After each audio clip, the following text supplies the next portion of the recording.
Beta function को समझने के लिए सबसे पहले हमें समझना होगा कि आखिर वो है क्या, उसको क्या से डिनोट करते हैं, उसका फॉर्मूला क्या होता है। तो इसका बेसिक फॉर्मूला एक होता है, इसको हम सबसे पहले तो डिनोट कैसे करते हैं वो चीज देख लेते हैं। तो बीटा फंक्शन को आप बीटा एम एन से डिनोट कर सकते हो, और यहाँ पे इसका फॉर्मूला होता है integration zero to first x to the power m minus one and one minus x to the power n minus one d x. ये यहाँ पे बेसिक फॉर्मूला होता है बीटा फंक्शन का, और इसी फॉर्मूला के थ्रू हम अभी बीटा फंक्शन के बहुत सारे फॉर्मूला को यहाँ पे पढ़ने वाले हैं। अभी हम चार पांच फॉर्मूला यहाँ पे पढ़ेंगे, जो कि आप ध्यान से देखना, और उसी से रिलेटेड हम फिर गामा फंक्शन में भी देखेंगे, और फिर कहीं जाके बीटा फंक्शन और गामा फंक्शन में रिलेशन में ये फॉर्मूला यूज होगा। और आगे जितने भी प्रॉब्लम करेंगे वहां पे ये फॉर्मूला बहुत ही यूज होता है। और यहाँ पे जो यम और यन है, इसको अगर हम बता दें तो ये हमारे पास यम यन जो है आर पॉजिटिव नंबर इंटीजर, और यहाँ पे यम और यन का जो वैल्यू है वो जीरो से बड़ा होगा। मतलब यम का वैल्यू भी जीरो से बड़ा होगा और यन का वैल्यू भी जीरो से बड़ा होगा। अगर ये कंडीशन सेटिस्फाई होता है तब जाके ये बीटा फंक्शन का ये फॉर्मूला सेटिस्फाई होगा, नहीं तो नहीं होगा। अब आप ही सोचो, यम माइनस वन है, अगर यम का वैल्यू जीरो से बड़ा नहीं हुआ, राइट, तो ये निगेटिव में हो जाएगा। और आपको पता है कि निगेटिव वैल्यू का हमारे पास इंटीग्रेशन करना मुश्किल है, तो यहाँ पे इसीलिए यम का वैल्यू जीरो से बड़ा होता है और यन का वैल्यू भी जीरो से बड़ा होता है। तो ये हमारे पास बीटा फंक्शन का फॉर्मूला आ गया, इसको आप याद रखेंगे और इससे रिलेटेड हम आगे फिर क्वेश्चन करेंगे। तो बीटा फंक्शन में अगर देखा जाए तो अभी हमने क्या देखा, मैंने अभी आपको बताया, एक चीज आप गौर किए होंगे कि मैंने अभी आपको बीटा एम एन दिखाया। तो अभी सवाल ये उठता है कि बीटा एम एन तो हम देख लिए, क्या ये भी पॉसिबल है कि बीटा एन एम हम कर दे और जहां पे यम है वहां पे एन कर दे। तो चलिए देखते हैं। तो बीटा एम एन अभी मैंने आपको बताया, लेकिन आपके दिमाग में क्या क्वेश्चन उठ रहा है कि क्या हम इसको बीटा एन एम कर सकते हैं। तो इस क्वेश्चन को सॉल्व करने के लिए, इस जो सवाल आपके दिमाग में उठ रहा है, इसको सॉल्व करने के लिए हम एक फॉर्मूला बता सकते हैं या फिर इसको क्वेश्चन भी बोल सकते हैं। तो सबसे पहले जो भी मैंने आपको बताया वही चीज हम लेके चल रहे हैं। क्या मैंने बताया था, integration zero to first x to the power m minus one and one minus x to the power n minus one d x. अब हम क्या करेंगे, यम के जगह पे, एक्स के जगह पे वन माइनस एक्स कर देंगे। रियल सी बात है, अगर हम वन के जगह एक्स के जगह पे वन माइनस एक्स करते हैं तो जहां पे यम माइनस वन है वो कहां पे चेंज हो जाएगा, राइट। तो यहाँ पे अगर हम सपोज कि एक्स के जगह पे क्या कर देते हैं, वन माइनस एक्स कर देते हैं, ये चीज तो हम कर सकते हैं ना। तो यहाँ पे हमारे पास हो जाएगा integration zero to first one minus x to the power m minus one and one minus x to the power n minus one d x. अब यहाँ पे देख सकते हो कि ये जो हमारे पास वन है इस वन से कैंसिल हो गया, और यहाँ पे हमारे पास हो गया integration zero to first one minus x to the power m minus one and x to the power n minus one d x. अब आप यहाँ पे देख सकते हो कि x के पावर में हमारे पास यम था तो हमने स्टार्टिंग में यम लिखा, लेकिन यहाँ पे x के पावर में हमारे पास यन है, तो इसको सबसे पहले तो हम इस तरीके से भी लिख सकते हैं। इसको अगर हम सामने कर दें, n minus one and one minus x to the power m minus one d x, तो इसको हम इस तरीके से भी लिख सकते हैं कि जो हमारे पास बीटा एम एन है उसको हम क्या कर दे, बीटा एन एम कर दे। क्योंकि जब हमारे पास x के पावर में यम माइनस वन था तो हमने यहाँ पे स्टार्टिंग में यम रखा था, अब हमारे पास x के पावर यन माइनस वन है तो हमने स्टार्टिंग में यन रख दिया। तो जी हाँ, ये हम कर सकते हैं। जो आपके दिमाग में सवाल आ रहा था, मन में जो सवाल आ रहा था वो चीज सही था। हम बीटा एम एन को बीटा एन एम में भी चेंज कर सकते हैं। इस तरीके से हमारे पास एक फॉर्मूला, बीटा फंक्शन का फॉर्मूला हमने देख लिया। तो बीटा फंक्शन का फॉर्मूला ये चीज हमारे पास होता है, लेकिन इसका यूज कैसे करेंगे, इसका क्या और भी फॉर्मूलाज है। क्योंकि हमने रिडक्शन फॉर्मूला में देखा, हमने चार पांच फॉर्मूला पढ़ा था। बेसिकली अगर देखा जाए तो हमने सात फॉर्मूला पढ़ा था, राइट। लेकिन क्या बीटा फंक्शन में भी और फॉर्मूलाज हैं? तो चलिए उसी को देखते हैं। बीटा फंक्शन में भी हमारे पास बहुत सारे फॉर्मूला है। अभी मैं आपको तीन फॉर्मूला और दिखा रहा हूं, और उसी का फॉर्म है other form of beta function. तो अगर हम बीटा फंक्शन के अदर फॉर्म में देखें तो यहाँ पे मैं अभी आपको तीन फॉर्मूला बताऊंगा, और तीनों फॉर्मूला को आपको याद रखना है, उसके थ्रू हम क्वेश्चन आगे लगाएंगे। तो पहला फॉर्मूला हमारे पास है beta M n is equal to integration zero to infinite x to the power m minus one divided by one plus x to the power m plus n d x. अभी हम इसको solve भी करेंगे कि क्या ये सही है, क्या हमने जो बताया है उसको हम ला सकते हैं प्रूफ करके, ये चीज अभी हम देखेंगे। सबसे पहले मैं आपको फॉर्मूला बता लेता हूँ। सेकंड फॉर्मूला हमारे पास क्या हो जाता है, beta m n is equal to integration zero to infinite. अभी हमने जो यहाँ पे यम माइनस वन लिया था उसको कुछ नहीं, हम यन माइनस वन से चेंज कर देंगे, तो ये हमारे पास सेकेंड फॉर्मूला आ जाएगा। राइट, ये हमारे पास फर्स्ट फॉर्मूला, ये हमारे पास सेकंड फॉर्मूला। एक तीसरा हमारे पास मोस्ट इंपॉर्टेंट इसका फॉर्म है, जो कि यहाँ पे है beta M n is equal to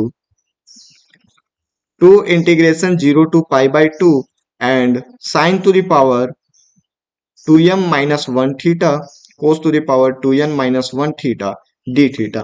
ये हमारे पास तीसरा फॉर्म हो जाता है बीटा फंक्शन का। तो ये तीन फॉर्मूला मैंने आपको बताए, तीनों फॉर्मूला आप याद रखेंगे। चलिए एक एक करके हम तीनों फॉर्मूला को देखते हैं, क्या ये जो मैंने आपको बताया वो सही है या फिर नहीं। तो तीनों फॉर्मूला को अगर यहाँ पे हम देखते हैं, अगर फर्स्ट फॉर्मूला से स्टार्ट करते हैं, तो ये हमारे पास पहला फॉर्मूला क्या था, beta M n is equal to integration zero to pi by two, sorry zero to infinite, zero to infinite x to the power m minus one divided by one plus x to the power m plus n d x. ये हमें लाना था। तो इसको लाने के लिए सबसे पहले जो मैंने आपको स्टार्टिंग में फॉर्मूला बताया था ना, ये मेन है, ये मेन फॉर्मूला है बीटा फंक्शन का। और इसी के थ्रू हम आगे जितना भी प्रॉब्लम करेंगे या फिर जितना भी अभी मैंने आपको तीन बताया, ये तीनों फॉर्मूला को लाने के लिए इसी फॉर्मूला का हम यूज करेंगे। इस फॉर्मूला का हम यहाँ पे यूज करते हैं, तो इस फॉर्मूला का यूज करके यहाँ पे हम ला सकते हैं। तो चलिए इसको देखते हैं। हमारे पास जो फॉर्मूला था beta M n is equal to integration zero to one and x to the power m minus one, one minus x to the power n minus one d x, इसके थ्रू हम यहाँ पे करेंगे। यहाँ पे x के जगह पे हम क्या रखेंगे, x के जगह पे अगर हम suppose one by one plus y यहाँ पे पुट कर देते हैं, फिर हमारे पास इजी हो जाएगा इसको सॉल्व करने के लिए। तो जब हम इसका डिफरेंशिएशन करते हैं, तो ये हमारे पास dx is equal to minus one by one plus y square, ये हमारे पास हो जाएगा। और इसको जब हम यहाँ पे करेंगे, राइट, तो ये कुछ इस तरीके से होगा कि यहाँ पे जब हम इसको लिमिट भी चेंज करेंगे, तो जब हमारे पास x का लिमिट क्या था, जीरो था, यहाँ पे देख सकते हो जब x का लिमिट जीरो था, तो उसको जब हम y में रखेंगे तो यहाँ पे भी हमारे पास क्या हो जाएगा, इनफाइनाइट हो जाएगा। चलिए देखते हैं कैसे। ये जब यहाँ पे x इक्वल टू जीरो रखेंगे, तो ये हमारे पास one plus one by Y हो जाएगा। अगर यहाँ से वन प्लस वाई का वैल्यू निकालेंगे, तो ये हमारे पास इनफाइनाइट हो जाएगा, क्योंकि जीरो बटे में आएगा। अब यहाँ से y का वैल्यू इनफाइनाइट माइनस वन। अब इनफाइनाइट में से अगर हम वन घटाते हैं, तो आपको पता ही है कि इनफाइनाइट ही होगा, राइट। इसका ये मतलब हो गया कि सागर में से एक ग्लास पानी निकालना, राइट, तो सागर का पानी उतना ही रहेगा, मतलब y का वैल्यू अगर यहाँ पे देखें तो ये इनफाइनाइट ही रहेगा। जब x का वैल्यू हम वन रखेंगे, जब x का वैल्यू क्या रखेंगे, ये वाला वन रखेंगे, तो y का वैल्यू क्या हो जाएगा देखते हैं। तो x के वैल्यू वन रखने के बाद अगर हम यहाँ पे देखें, तो x का वैल्यू जैसे ही हम वन रखते हैं, y के वैल्यू में भी अगर हम वन पुट करेंगे, तो ये हमारे पास हो जाएगा one plus y is equal to one, और y is equal to one minus one, मतलब y is equal to zero. तो ये हमारे पास y का वैल्यू जीरो हो गया। मतलब अब हमारे पास लिमिट क्या हो गया, इंटीग्रेशन इनफाइनाइट टू जीरो, और x के जगह पे हमें क्या रखना है, one by one plus y, और इसके पावर में हो जाएगा यम माइनस वन। फिर उसके बाद one minus one by one plus y, और पावर में यन माइनस वन। dx के जगह पे हमें क्या रखना है, dx के जगह पे आप देख सकते हो हमें रखना है minus of dy by one plus y to the power two, ये हमें रखना है। अब इसको जब हम आगे सॉल्व करेंगे, राइट, इसको जब हम आगे इसी तरीके से सॉल्व करेंगे, तो ये हमारे पास कुछ इस तरीके से आएगा, इंटीग्रेशन इनफाइनाइट टू जीरो ही रहेगा। और यहाँ पे देख सकते हो one by one plus y to the power हमारे पास हो जाएगा यम माइनस वन, और यहाँ पे ये हमारे पास हो जाएगा y to the power n minus one and one plus y to the power n minus one, और ये माइनस बाहर चला जाएगा, और यहाँ पे हमारे पास हो जाएगा dy by one plus y to the power square. अब आपको एक चीज पता होगा कि हमारे पास अगर इंटीग्रेशन 0 to 1 है और इसी को अगर हम इंटीग्रेशन 1 to 0 करना चाहते हैं तो सामने में माइनस लगाना पड़ेगा। मतलब यूं कि माइनस को हटाने के लिए हम लोअर लिमिट को अपर लिमिट और अपर लिमिट को लोअर लिमिट में चेंज कर सकते हैं। तो यहाँ पे आप देख सकते हो कि जो हमारे पास यहाँ पे ऊपर में है इसको भी तो हम चेंज कर सकते हैं। यहाँ पे माइनस है तो इस माइनस को हटाने के लिए यहाँ पे हम लिमिट जो है लोअर लिमिट को अपर लिमिट कर देंगे और अपर लिमिट को लोअर लिमिट कर देंगे। अब यहाँ पे देख सकते हो y के पावर हमारे पास n-1 है। नीचे में तीनों जगह 1 + y 1 + y 1 + y है। अगर तीनों को हम यहाँ पे एक बार लिखते हैं तो ये हमारे पास -1 से 2 कैंसिल हो जाएगा तो ये बचेगा 1 m + n dy। अब इसको अगर हम y को चेंज कर लेते हैं x के थ्रू, अगर y = x कर लेते हैं तो ये हमारे पास क्या हो जाएगा, आप देख सकते हो कि beta mn = integration 0 to infinite x⁻m -1 divided by 1 + x m + n dx। तो ये हमारे पास जो पहला फॉर्मूला मैंने आपको बताया था वो हमारे पास पहला फॉर्मूला आ गया। पहला फॉर्मूला जो मैंने आपको दिखाया था वो चीज हम यहाँ पे ला लिए हैं। और अब हम दूसरे फॉर्मूला की ओर चलते हैं। तो यहाँ पे आप देख सकते हो ये हमारे पास n है तो यहाँ पे हमने n ही लिखना है और ये हमारे पास n-1 हो गया। तो ये हमारे पास दूसरा फॉर्मूला हो गया। दूसरे फॉर्मूला को हमने यहाँ पे निकाल लिया। ये चीज आप यहाँ पे देख सकते हो। तो सपोज कि यहाँ पे 1 सेकेंड। ठीक है। अगर यहाँ पे आप एन एम लेते, अगर बीटा एन एम लेते तो दूसरा फॉर्मूला आता, लेकिन हमने अभी यहाँ पे यम एन लिया था इसलिए हमें इस तरीके से आया। अगर आप एन एम लेते तो यहाँ पे जो हमने यन किया था या फिर यम किया था जो भी आप देख सकते हो उसको हम यहाँ पे चेंज कर देते। तो ये चीज आप एक में अगर आप यम एन से निकालते हो तो यहाँ पे यन रखना, और अगर आप बीटा यन एम से निकालते हो तो यहाँ पे integration 0 to infinite x⁻m -1 divided by 1 + x m + n dx। तो ये पहला दूसरा फॉर्मूला एक ही साथ हम निकाल सकते हैं। आप इसको ट्राई करना। जब आप बीटा एम एन करके लिखते हो यहाँ पे ये वाला फॉर्मूला में जब आपने बीटा एम एन करके लिखते हो तो हमारे पास दूसरा फॉर्मूला आता है, मतलब दूसरा वाला। और जब एन एम करते हो तो ये हमारे पास पहला वाला फॉर्मूला आता है। तो इस तरीके से हमने एक ही क्वेश्चन को करते हुए दोनों प्रॉब्लम सॉल्व कर दिया है। अब हमारे पास एक मोस्ट इंपॉर्टेंट जो फॉर्मूला है वो तीसरा है। और तीसरा आपको हर एक चीज आना ही चाहिए क्योंकि तीसरा इससे बहुत ही प्रॉब्लम बनता है और ये डायरेक्ट भी आपको 1-2 नंबर में पूछ लेता है इसको सॉल्व करना। राइट, तो चलिए हम तीसरे को पढ़ते हैं और तीसरों को समझते हैं। तो यहाँ पे आप देख सकते हो कि जो हमारे पास तीसरा फॉर्मूला है वो हमारे पास क्या है, इंटीग्रेशन। सबसे पहले तो बीटा लिख लेते हैं, beta M N = 2 integration 0 to π/2 and sine to the power 2m - 1 theta cos to the power 2n - 1 theta d theta. लेकिन हमें सॉल्व तो इसको नहीं करना, ये हमें लाना है, लेकिन सॉल्व हमें वही जो पुराना हमारे पास बीटा का वैल्यू है उसके थ्रू करना है। तो ये हमारे पास था 0 to 1 and x to the power m -1 1 - x to the power n -1 dx। इस फॉर्मूला के थ्रू हमें ये चीज करना है। अब इस फॉर्मूला को मैं आपको बता दूं, ये फॉर्मूला जो हमारे पास था इस फॉर्मूला के जगह पे अभी हम x के जगह पे अगर हम साइन स्क्वायर थीटा रख देते हैं तो हमारे पास dx का वैल्यू क्या हो जाएगा, यहां से 2 sin theta cos theta d theta. अब जब लिमिट पुट करेंगे, जब लिमिट का वैल्यू हम x पुट करेंगे तो साइन में x जब 0 का वैल्यू कितना होता है तो y वो हमारे पास थीटा का वैल्यू भी 0 होगा। मतलब यूं कि साइन में 0 किसका वैल्यू होता है तो साइन 0 का होता है, तो यहां से थीटा का वैल्यू 0 हो गया।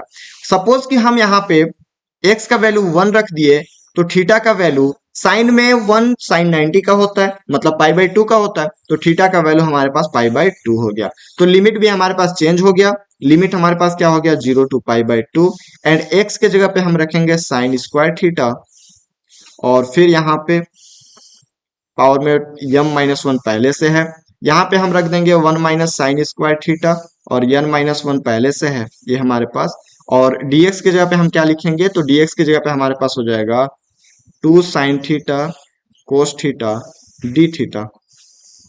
अब यहाँ से हम वैल्यू निकालना चाहें तो ये हमारे पास 0 to π/2, यहाँ से देख सकते हो sign to the power 2m - 1 और 2m - 2 हो जाएगा और यहाँ से 1 माइनस साइन स्क्वायर थीटा मतलब कोस स्क्वायर थीटा, तो ये 2n-2 हो जाएगा। दो को हम बाहर लिख देते हैं और ये हमारे पास sine theta cos theta D theta. अब इसको जब सॉल्व करोगे तो ये हमारे पास कुछ इस तरीके से आएगा, देख सकते हो कि ये जो -2 है और यहाँ +1 है, ये सॉल्व करने के बाद हमारे पास 2m-1 थीटा हो जाता है और यहाँ पे कोस 2n-1 थीटा हो जाता है डी थीटा।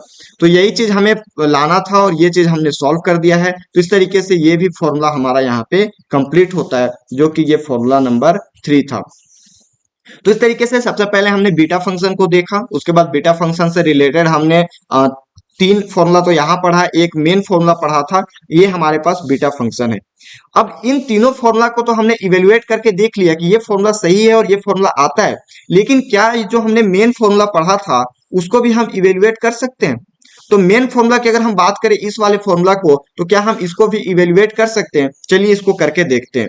तो इसको इवेल्युएट करने के लिए हम पढ़ लेते हैं कि किस तरीके से इसको इवेल्युएट करते हैं, क्योंकि अगर ऐसा टाइम है जब आपको ये फॉर्मूला याद ना हो या फिर कंफ्यूजन हो, क्योंकि कंफ्यूजन होना यहाँ बनता है, क्योंकि पहले में हमने देखा लिमिट में आपको कंफ्यूजन होता है। पहले हमने देखा कि 0 to 1 था लिमिट, सेकेंड वाले में देखा कि 0 to इनफाइनाइट था, फिर हमने जो तीसरा पढ़ा उसमें 0 to इनफाइनाइट था, चौथे वाले में हमने देखा 0 to π/2 था।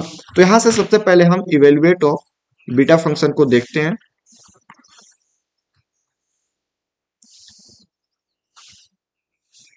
बीटा फंक्शन क्या था हमारे पास? Beta mn is equal to integration 0 to 1 x to the power m-1 and 1 minus x to the power n-1 dx। ये हमारे पास इक्वेशन नंबर फर्स्ट है और यहां से हम इसको इवेल्युएट करते हैं। और ये जो हमारे पास n है, ये हमारे पास n और m दोनों पॉजिटिव इंटीजर होगा, राइट?